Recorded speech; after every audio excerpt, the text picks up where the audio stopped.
ยาในชวนไปเฮ็ดเวียกไผจักแหละเฮาก็บ่ฮู้ไอ้คนแปลกหน้าหั่นน่ะมาแต่พุ่นแล้วว่าแวอยู่นี้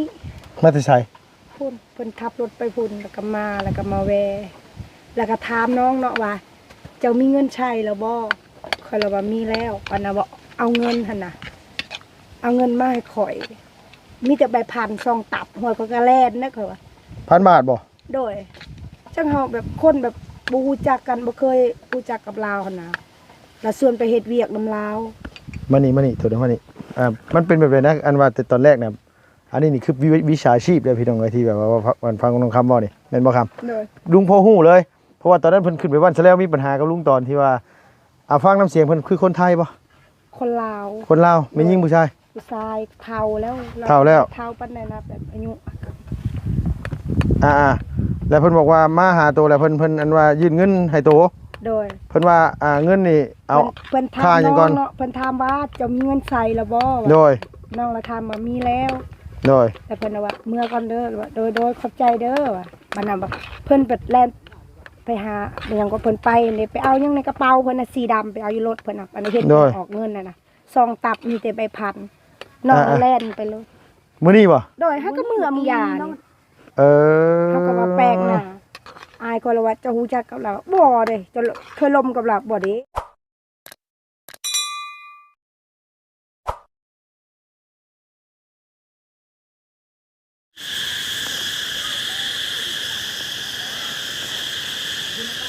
สบายดีพ่อแม่พี่น้อง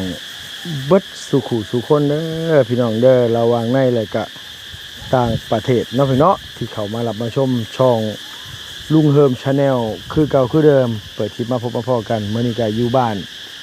ห้วยยึงเมืองเซโปนแขวงสวรรณเขตเด้อพี่น้องเด้อเปิดคลิปมามื้อนี้ก็โอ้พี่น้องได้ยินเสียงจักรจั่นเลไล่แซวอยู่เพราะว่ามื้อคืนนี้ฝนตกแห้งพี่น้องเอ้ยอยู่ทางเมืองเซโปนเฮาตกนักเติบพี่น้องเนาะป้า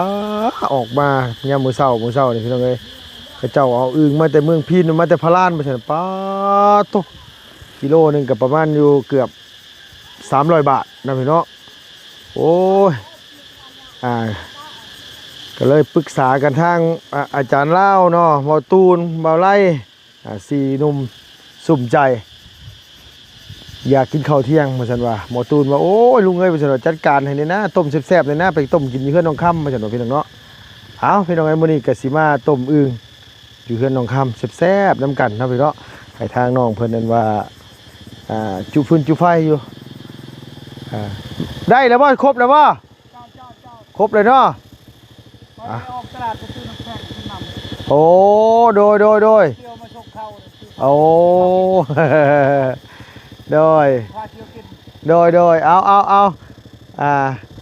มีแต่ว่ามืออื่นบ่ไปเอามือได้ไอ้พังเบิ่งเนาะโดยเอาพี่น้องเอ้ยพอดีจนว่าลุงก็สั่งเสามาให้ทางน้องค่ำนะพี่เนาะเพราะว่าทางนี้ทางนั้นกับทางไอ้ใหญ่จะดีที่เพิ่นเฮ็ดเทือนของน้องม่อนเนาะพี่น้องเนาะเพิ่นก็บอกว่าให้ลุงสั่งเสามาให้น้องแน่บ่ซั่นว่าเนาะพี่เนาะเพื่อว่ามีผู้ใหญ่จะดีหลายทางเพื่ออยากมามาซอยกันเอาพี่น้องเนาะเปิดได้พี่น้องเด้อเปิดสมทบไปเทือนอีหล่าค่ำเฮานี่แหละน้องพี่น้องยังหลายอย่างหลายแนวดูตนซาดน้องเพิ่นพี่น้องเอ้ยเป็นแม่ห้างเลี้ยงลูกเลี้ยงแม่ผู้เดียวเนาะก็ลำบากลำบนทุกข์ยากแหละบินรถไปหาเงินหาทองเอาฝากพี่ฝากน้องในอ้ายเพิ่นก็บอกอยู่ว่าถ้าเป็นไปได้เฮิมเอ้ยเพิ่นว่าเนาะให้ผู้ใหญ่จะดีทั้งหลายๆท่านเพื่อเพิ่นอยากมีน้ำจิตน้ำใจชดซอยกันคนละ40-50 เหรียญคนละเล็กละน้อยซื้อนั่นซื้อนี่มาซอยกันเนาะพี่เนาะเฮ็ดเฮือนใหม่ซ้ำเฮือนน้องม่อนนี่แหละเพิ่นเนาะเอาพี่น้องเนาะถ้าพี่น้องอยากสดจากซอยอยากให้ลุงเป็นสะพานบุญให้ยินดีเด้อเพิ่นเนาะให้ลุงเป็นสะพานบุญให้ได้หรือว่าให้ทางทีมงานผู้ใหญ่จะดีทางใดแม่ฮักพอฮักทางใดก็ตามแต่เพิ่นเนาะคันว่าว่าเห็นว่าลูกเฮิมอยากเฮ็ดเฮือนซ่านให้ทางน้องค่ำแม่ฮักอย่างเดียวเฮาอยากชดจากซอยอยากแบ่งเบาภาระน้องนุ่งเพิ่นชดซอยกันได้เพียงเนาะก็ถือว่าเป็นบุญเป็นกุศลเอาบุญเอากุศลต้อนรับปีใหม่ลาวต้อนรับสงกรานต์หลังสงกรานต์เรียบร้อยแล้วเนาะพี่เนาะให้พี่น้องทำบุญทำทานซอยกันอันนี้ก็เป็นสิ่งที่ดี สิ่งหนึ่งนะพี่เนาะโอ้ยมื้อนี้ก็ครึ้มฟ้าครึ้มฝนจังได๋บุนี่ว่าแดดแน่คือจังได๋บุนี่พี่น้องเอ้ยอ้าวเนาะจังได๋ก็ขอให้พี่น้องอยู่ดีมีแรงไปพี่น้องไปมีแต่ว่าสิเข้าไปหาน้องเพิ่นก่อนให้เพิ่นต้มน้ำไว้ลวกก่อนเนาะพี่น้องอึ่งเนาะพี่น้องลวกแล้วเฮาจะมาลอกนี่เดี๋ยวคลุกน้ำกงน้ำเกลือเรียบร้อยเฮาล้างให้มันสะอาดแล้วเฮาจะไปต้มมันถึงแซ่บถ้าเบิ่งอันว่าตอนผู้แลพี่น้องเอ้ยเฮ็ดอยู่เฮ็ดกินน้ำกันเนาะพี่น้องคลิปนี้ก็สิบ่มีหยังหลายพี่น้องเนาะโอ้ยลุงก็หวังอยู่พี่น้องเอ้ยหวังคักหวังแน่หวังว่ากินข้าวกินน้ำแล้วๆสิมีข่าวข่าวดีให้ทางพี่ทางน้องทราบกันเนาะพี่น้องเพราะว่ามีทางผู้ใหญ่ใจดีเพิ่นติดต่อมาหาลุงเพิ่นว่าอยากซอยสมทบกันนี่แหละพี่น้องเอ้ยเนาะให้พี่ให้น้องสมทบซอยกันว่าซั่นว่าเนาะพี่เดี๋ยวถาเบิ่งน้ำกันเด้อเพิ่นเด้อว่าเฮือนน้องคำเฮามันสิไปฮอดขั้นตอนใดสิสิ้นสุดอยู่หม้องใดถ้าพี่น้องในใจก็อยากให้มันแล้วมันทั่วคือกันนั่นแหละพี่น้องเอ้ยแต่ว่าลุงได้สั่งเสามาแล้วเนาะพี่เนาะโดยไปพี่น้องไป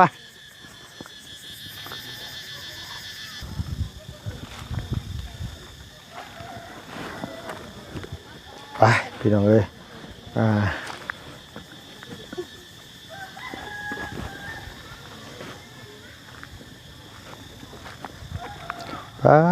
ฝนตกแห้งน้องนั่งไปหาการกบการเขียดมาจากเมื่อคืนนี่ได้ไปบ่นั่งบ่ได้ไปซ้ำก็นึกว่าสิไปหาการอื่นไว้ให้ลุงต้มสบายดีเด้อน้องเด้อโดยพี่น้องเอ้ยฮ้อนแห้งดีหรอมื้อนี้สุดๆละมื้อนี้สบายดีกำลังต้มน้ำมันบ่น้องเอาลายปานใดใช้น้ำมึงดูหาเปิดมึงดูหาเปิดหม้อด้วยสำเร็จเลยพ่อได้ต้มลวกก็ซื้อตัวนี้ต้มลวกก็ซื้อเขาไม่ใช่ได้ต้มน้ำจริงกินแล้วข้าวโตกินแล้วกินข้าวเช้าบ่ข้าวเที่ยงกินแล้วยังถ่ายกินพร้อมกันกินต้มอึ่งเพียงได้ยังกินมื้อเช้านี่นะเบ้ยพี่น้องเอ้ยปลากระป๋องสบายดีน้องดูดีพี่น้องเอ้ยใช่เอ็นว่าทั้งน้องลาน้อยไปใช่ไปยังก็ไปเอามะขามไปนะคะไปใบมะขามอ้าวคักเท่านั้นแล้วทั้งนี้ฝนตกแห้งมาขึ้นอื่นบนในห้องมานั่งฮะอยู่เมืองเซโปนนี่บ่มีน่ะลอยเนาะเมืองเซโปนเท่านี้บ่มีอึ่งตัวกระบอกไปล่างหม่องมันอันว่าพรมๆเลยเนาะโดยเพิ่นไปเอาใบมะขามมาสั่นว่าพี่น้องเอ้ยพอดีแหละสิเอาอึ่งมาต้มกินเที่ยงน้ำกันเลยมื้อนี้โอ้ยฮ้อนข้ามไม่บ่ไหวเด้อครับเอ้ยฮ้อนแห้งดีเหรอฝนตกเปียกบ่เฮ้ยเมื่อคืนนี่เปียกอยู่บ่พระอยู่บ่เมื่อคืนพระอยู่บ่พระเข้ามาอยู่มันชุดามันพระทั้งใดคำฟังทั้งนั้นบ่พระเข้ามานี่ก็เปียกได้หน่อยเนาะน้ำมันย่อยลงมานี่อีกพี่น้องเอ้ยกับตัวนี้ก็หัวตัวใดแถวนี้หัวบ่เลยมันน้อยพี่น้องเอ้ยเฮ็ดได้ซะเนาะนอนไปแล้วมันจำเป็นมันขมั่งแหละโดยเอาทำไมแล้วไปใช้ทำไมน่ะไปสอนฝนตกก็ไปสอนแล้วคือดุแท้อยู่เฮือนบ่เป็นแม่นบ่อยู่นิ่งบ่เป็นมาเลยโอ้ยงามมื้อนี้อ๋อดีเลยนี่สบายดีลูกล่ะโดยหัวมันมีสำเร็จบ่ใบมะขามน่ะเอาก้าวน้อยเอาก้าวทำนี่เหรอโอ้เอาลายกูนี้มันบดส้มสำนี่นั่นตายแล้วบอกว่าเอาลายนี่ได้นะก็สิว่าอยู่มันต้องเอาลายกูนี่ร้อยเอาอีก3เท่านี่พุ่นแหละโอ้ยใบมะขามอ่อนงามเลยพี่น้องเอ้ยโอ้ต้มมือมันคักพุ่นแล้วนี่นะเคยกินอยู่บ่ไผเคยกินต้มอึ่งแน่ยกมือขึ้นเคยบ่อันนี้ก็เคยกินบ่ลูกโอ้คือกันก็อึ่งก็กินอึ่งเนาะก็หยอกกันสิเด้จังได๋ FC ก็สิว่าลุงหั่นนี่คืออึ่งสิว่าแหละบ่ไปเอาสิใช้ไก่อยู่บ่นี่ไก่เติบคือบ่บอกลุงแน่บอกลุงสิได้บอกว่าเอามาได้หลายแน่พี่น้องเอ้ยเอามาซ้ำนี่สิพอสิตาแมวไปจังนี่น่ะมันบ่สมเอาไม้ก็ได้ไปโดยไผสิไปเอานะไป ไกลบ่ไกลบ่ ไก่ ไปย่างไปเบิ่งน้ำไป ไก่ลูกเนาะ เอาเฮ็ดได้เอาล่ะนะ แม่ลูก แม่นเอามันสูงบ่แน่นบ่ลอยน่ะฮะสูงเอาบ่ไปดอกพี่น้องเอ้ยลุงสิมาครัวอึ่งลุงก่อนสาวอันค่ำกับหวดหลานเจ้าของเห็นว่าฮ้อนแดดฮ้อนได้ก็พากันหวดเจ้าของไปพี่น้องเอ้ยพอดีว่าทางลุงเฮิมเนาะพี่เนาะซื้ออึ่งมา2 โลกับข่าหัวจิงไข่แน่ใบมะกรูดบ่มีฉันบ่มีก็บ่เป็นหยังเนาะพี่น้องต้มอึ่งบ่ใส่ก็ได้ดอกใส่แต่หัวหอมกับอันนี้ก็พอละโดยโอ้ไปเพียงเนาะหมักนาวอันนี้คืออึ่งลงเลย2 กิโลเลยมาหลายแน่มื้อนี้เพราะว่าทางอาจารย์ลาวบ่าวตูนบ่าวไล่ลุงเฮิมแต่กับน้องๆนี่แหละบ้านหัวยืงเฮ้ยฮ้อนตักเฮ็ดยังเฮ็ด เข้าหาแต่มาบ่ มาเข้ากัน ไล่แจงมาเป็นอะไรเนี่ย เด้น้องน้ำเฮ็ด นี่เด้เฮาซื้อมาใหม่ก็มีนี่เบิ่งเอาแบ่งกันเอาเฮา เอาอันนึงแล้ว เอาคนละอัน2 อันเนาะนะแบ่งกัน มาเขาเพราะว่ากินข้าวเย็น โดย กินแม่ กินข้าวเย็น ตัวให้มันในไว้ตัวใส่เกลือเอานะ ฮะ ใส่เกลือ บ่ แม่น เดี๋ยว ใส่เกลือแล้วอันว่ามันจังอันนี้มันจังอันว่าสุกไว้บ่แม่นเพิ่นว่าหยังนะ ในบ่ ในไว้เบิ่งพี่น้องเอ้ยลุง นางเดียวปากเลยปักเตาลง หาหม่อง เดี๋ยวล้างไว้ บ่ไหวได้เนาะนางเนาะเห็นว่ากันเนาะฮ้อนปานนี้ ตายเลยจะได้ตาก ฮ้อนฝนตกบ่ขึ้นไว้เสอันว่าเอาน้ำมันว่าอันนี้ไว้บ่ค่ะ บ่ได้มีวงโต น้ำฝนนั่นได้วงโตแบบหน้ามันอากระพนตกแล้วมันเปื้อนก็เลย แม่นมันสกปรก โดยอยู่เฮือนเอื้อยนี่อยู่ไปเอาน้ำลาวก็ได้พอได้ล้างสบายมันกินบ่ได้มันเปื้อน น้ำกินบ่ได้ดอกน้ำกินมันเปื้อนโดยเหล้าขาวบ่เฮ้ยนี่น่ะ เราขาว พอดีได้ไว้ใช้ต้มอึ่งเฮา ว้าใช้ตัวอื่น เฮาแท้เลย ใช้ได้บ่ ใช้ได้เดี๋ยวเสร็จให้กินดอกสิเป็นหยัง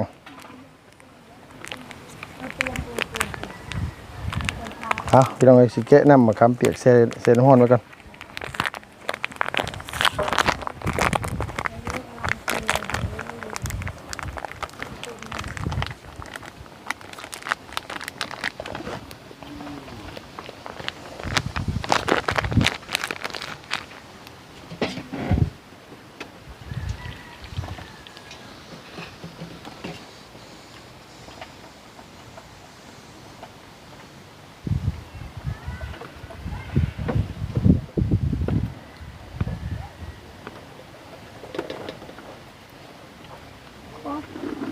ใช้ได้มือในห้องแบบลมเนาะลมแนว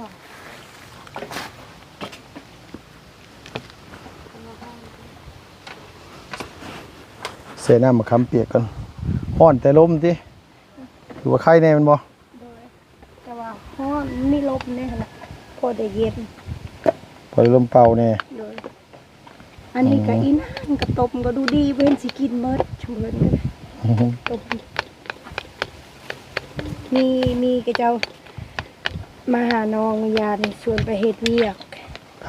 จักแลเฮาก็บ่ฮู้ไอ้คนแปลกหน้าน่ะมาที่พุ่นแล้วว่าแวะอยู่นี้ มาแต่ไส พุ่นเพิ่นขับรถไปพุ่นแล้วก็มาแวะแล้วก็ถามน้องเนาะว่าเจ้ามีเงินใช้แล้วบ่ข่อยเลยว่ามีแล้วปานน่ะบ่เอาเงินหั่นน่ะเอาเงินมาให้ข่อยมีแต่ใบพันซองตับหวยก็แล่นนะข่อยว่า 1,000 บาทบ่ โดยจังเฮาแบบคนแบบบ่ฮู้จักกันบ่เคยรู้จักกับลาวหั่นน่ะแล้วส่วนไปเฮ็ดเวียกนำลาว มานี่โทษนะมานี่มันเป็นแบบไรนะอันว่าแต่ตอนแรกเนี่ยอันนี้นี่คือวิชาชีพเลยพี่น้องเอ้ยที่แบบว่ามันฟังน้องคำบ่นี่แม่นบ่คำ โดย ลุงพอฮู้เลยเพราะว่าตอนนั้นเพิ่นขึ้นไปบ้านซะแล้วมีปัญหากับลุงตอนที่ว่า ฟังน้ำเสียงเพิ่นคือคนไทยบ่ คนลาว คนลาวแม่นหญิงผู้ชาย ผู้ชายเฒ่าแล้ว เฒ่าแล้ว เฒ่าปานใดนะแบบอายุ แล้วเพิ่นบอกว่ามาหาโตแล้วเพิ่นอันว่ายื่นเงินให้โต โดย เพิ่นว่าเงินนี่เอา เพิ่น ค่า ถาม หยัง น้ ก่ อ อง น เนาะเพิ่นถามว่าเจะมีเงินใส่แล้วบ่ โดย น้องละถามว่ามีแล้ว โดย แต่เพิ่นว่าเมื่อก่อนเด้อว่าโดยขอบใจเด้อว่าบัดนั้นว่าเพิ่นเปิดแล่นไปหาไปหยังก็เพิ่นไปนี่ไปเอาหยังในกระเป๋าเพิ่นน่ะสีดำไปเอาอยู่รถเพิ่นน่ะอันนี้เห็นเพิ่นออกเงินน่ะนะซองตับมีแต่ใบพันน้องก็แล่นไปเลย มื้อนี้บ่ โดยเฮาก็มือมยานี่ เออ เฮาก็ว่าแปลกหน้าอายก็เลยว่าจะฮู้จักกับเราบ่เด้จะเคยลมกับเราบ่เด้บอกไปสิไปเคยลมกับเรา แบบนี้นี่อันตรายเพราะว่าตอนนั้นลุงเคยเห็นเพิ่นไปบ้านอันนี้น่ะเพิ่นก็มาแบบมาเนี่ยตอนนั้นกลางคืนพร้อมเด้ โดย นี่กลางวันตีนี่เลย มาเพิ่นมาจากคน คนดี เดียวล่ะ เออ เราว่าหาคนให้เฮ็ดเวียกนำเรา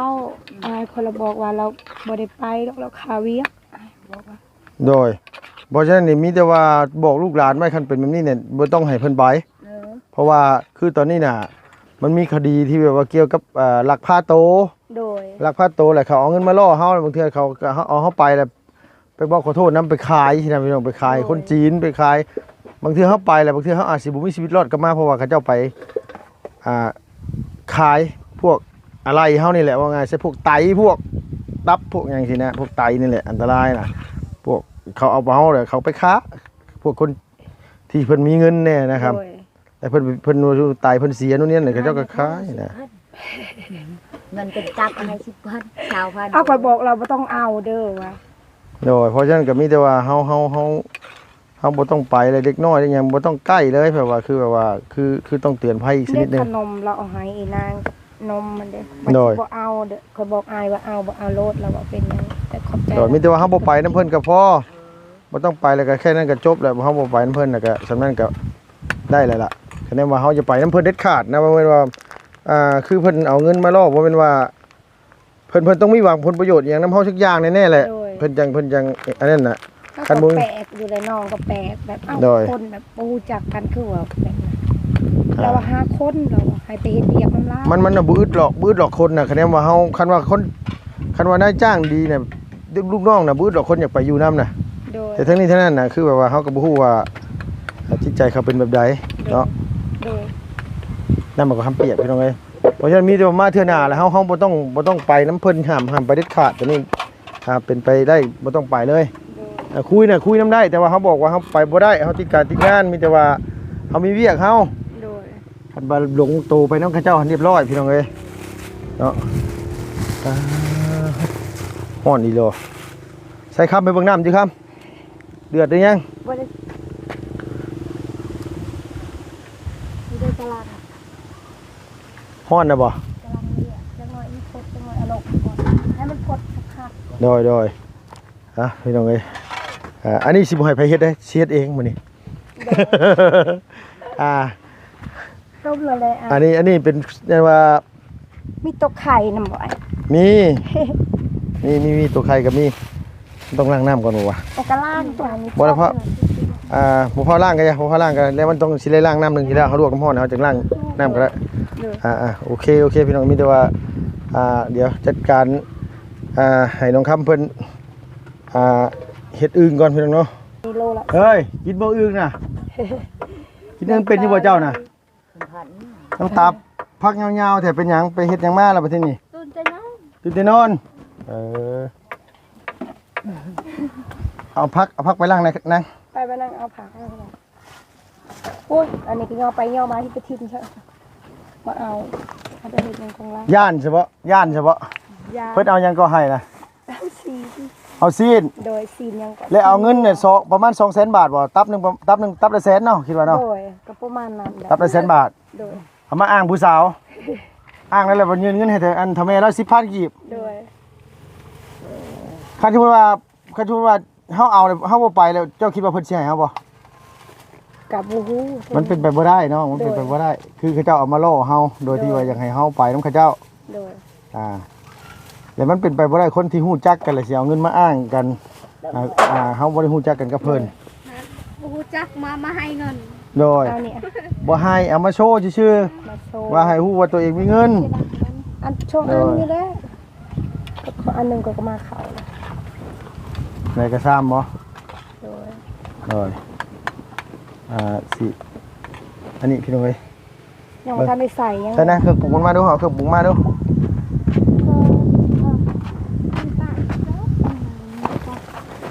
จะมีขายมีจะขายแม่ที่เลย นี่น้ำนั่งน้อยไปล่างหน่อยแม่น แม่เราขุดง่ายนะ ๆมื้อนี้น่ะบ่ โดย มาเอามาฆ่าป้าบ่ ค่าอยู่ส่วนนี่เด้ เออ ค่าอยู่ส่วนบักใหญ่ ว่าก็ฮู้บ่มีคายพี่เขากับนี่ใบบุกูดบ่มีบ่บ้านโต บ่มี แล้วใบขี้หูดบ่มีบ่อยู่บ้านนี่นะ โดย เออเป็นบ่มีใบขี้หูดนะบ่มีเนาะ โดย แล้วพี่น้องเอ้ยบ่ใส่กับกินนั่นแหละใส่ไป2อันนี้แหละ ตาบ่เอาบ่เอาแม่ก็ไป โอเคโอ้ไปถึงได้สำเร็จบ่ได้สำนี้ก็พอแล้วบัดนี้พอละเอาใส่ดุ้งใส่สมขามน้ำเนี่ย ครับ เหงื่อแตกเหงื่อแตนพุ่นน่ะอีลาขึ้นนะบ่ลูก บ่ แม่นเอา แม่นเอา บ่ โดย แม่นเอาพี่น้องเอ้ยมาปรุงอันนี้ก่อนมาเด้อจานเด้อมาเด้อ สบายดีพี่น้องอ๋อมาได้กินอาหารครั้งแรกได้นี่ ครั้งแรกของปี ครั้ง เนาะ นี้นี่ลง โดยเห็นบ่หาเห็นบ่อยู่ในกระมังกัน เห็นแล้ว เห็นแล้วบ่เออ สุดยอดเลย เห็นว่าจม ฝนตกแล้วได้กินแล้วเนาะนี่เนาะ ห่วยแนวคนมันสรรหาอยากฉันได้ก็ว่าอยู่ ชน เว้า ฉัน โยเมื่อคืนนี่อยากกินต้มบึงได้กินนาลีมันนี่ โดย ครับ ลงให้ บรรยากาศ ได้อยู่เส้นนี่ ตลาดเซปูน อยู่ตลาดเหรอ เราอยู่ตลาดเซปูนอย่าไปคิดได้ว่าสิหาการหาหยังนะ อ่า บ่ได้มีปัญญาเด้อช่วงนี้เด้อ หาถ่ายคลิปนี่ก็เมื่อยแล้วได้เนาะ โดย โอ้ขับแล้วนี่เนาะโลเท่าไรนี่ลูก ตัวละแสนห้า โลละ150,000 โดยซื้อมา2โลได้จ้ะเด้ โดย บ่ป้องว่าซื้อไปโลจัก2โลว่าซั่นว่าอย่าโลนำโลนี่มันสิญาติกันกินเพิ่นว่าโอ้ญาติกันกินแท้ได้คันลำโลเนาะอาจารย์เนาะก็ว่าบ่ป๊อเพื่อเข้าตาพี่น้องเอ้ยแสบตาเด้ ฝนตกแดดเนาะกระป๋อมบอกเลยว่าได้เนาะ โอ้ยังว่าอยู่บ้านหัวยืนเนี่ยมุ้ยนักล่ากับปอมเนี่ยสงสัย มันมีดอก เนาะอาจารย์ที่ถ่ายเนี่ย มาเหนื่อยย่อยเลย ข้างหน้าเลยเราไปกินอะไรเรา เอาหน้าไปถึงหน้าหนาว มึงไปบุเป็นเฮ็ดเบิดด้วยแหละเอาเบิดนี่แหละ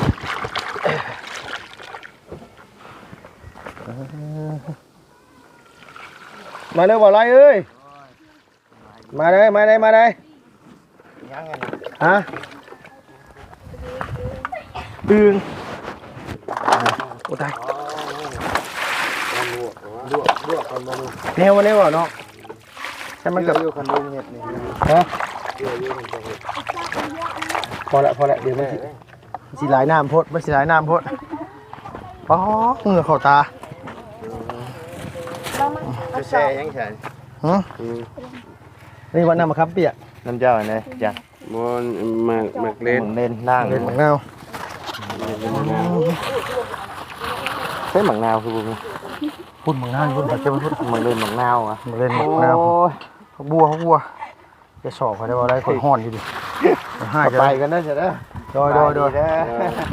จะได้มากินเด้อจะได้มากินเด้อ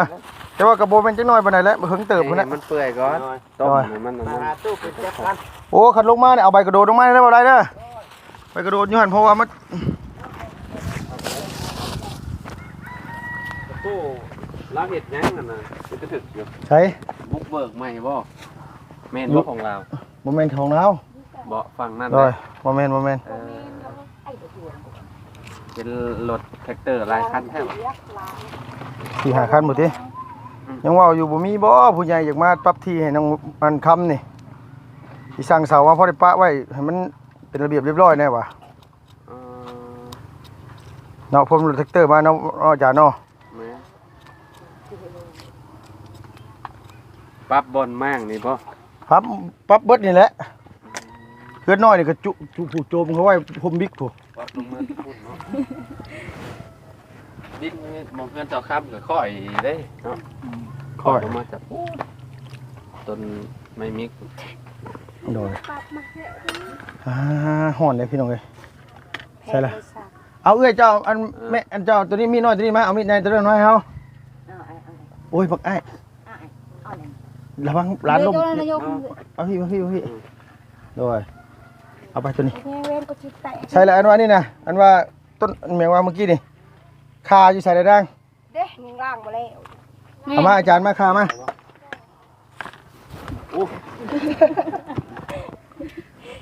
เนี่ยปัก อันนี้เคียงบ่นี่นะ เปียกจังนั้น กูแม่นตีกูแม่น ใช่เคียงใช่ค่ะ เที่ยงเลยค่ะคุณ ไปยืมเอา บ่มีก็เอานี่แหละโอ้ยได้อยู่หรอก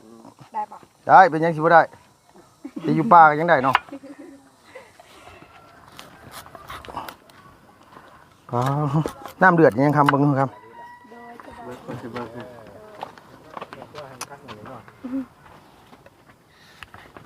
โอ้เดือดขัดปัญญาเดือด มีดมันคือบ่เข้าอ่ะ มีหน่อยนะ มีดมันบางเลยใช้คำมันเล่มๆใหญ่ๆไว้นะครับ ไม่ได้จะทำเลย เอามาโอ้ยตายแล้วมีเล่มใหญ่เอาเล่มน้อยให้กันบาดที่นี่เอามา นี่เลี้ยงใหญ่กว่าพี่ มาอ๋อยังบ่ทันสิใช้งาน ก็จะใส่แล้วก็ยังเอาไว้ให้เฮา เด้อ โอ้ยเนาะขัด เนี่ยที่อาจารย์เอาแบบไรเนาะ เดี๋ยวไปนะ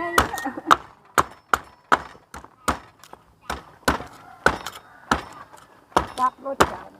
ปีเดียวกันจับ ไม่ยากเนาะ มันเลย พอฮ้อนเทพมันนี่บ่ฮึขอโทษขออภัยหลายๆพี่น้องเอ้ยให้ไปน้ำเฮ็ดไปน้ำเนี่ยนี่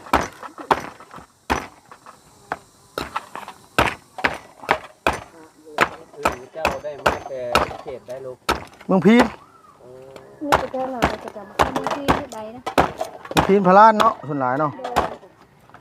เพราะว่าเขตเจ้านี่เนาะเป็นปูบ่ยังมีเนาะ มันเป็นพื้นที่อึ้งอยู่ได้แบบนี้นะ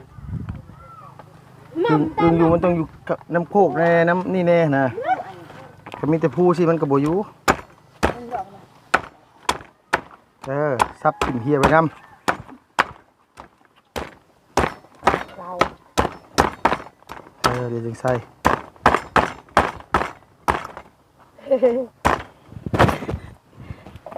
ไปนะเห็นเมื่อวานมีคนว่านะชักยาจะบอกชักยาที่ทุกทายเพราะเขาไปชักยาคนให้กักกา ใคร ร้านเขา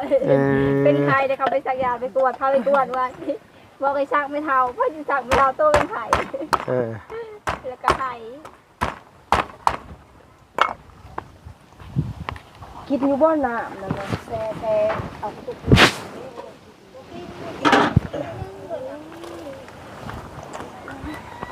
เอาเลือดจาเลือดเมีย คนบอกให้กินน้ำลาย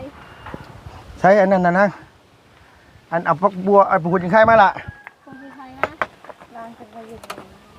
เออ เยาเนี่ย อย่าบอกได้ว่าผู้สาวบ้านนี้อันว่าอันห้าพักหอมเอาถิ่มไปแล้ว คิดเลยเลย เต็มเลยค่ะ กินมาแล้วมันหอมอยู่ในห้างมันหมดแล้ว เนาะ เจ้าทิพย์มาดังหากมาเนี่ย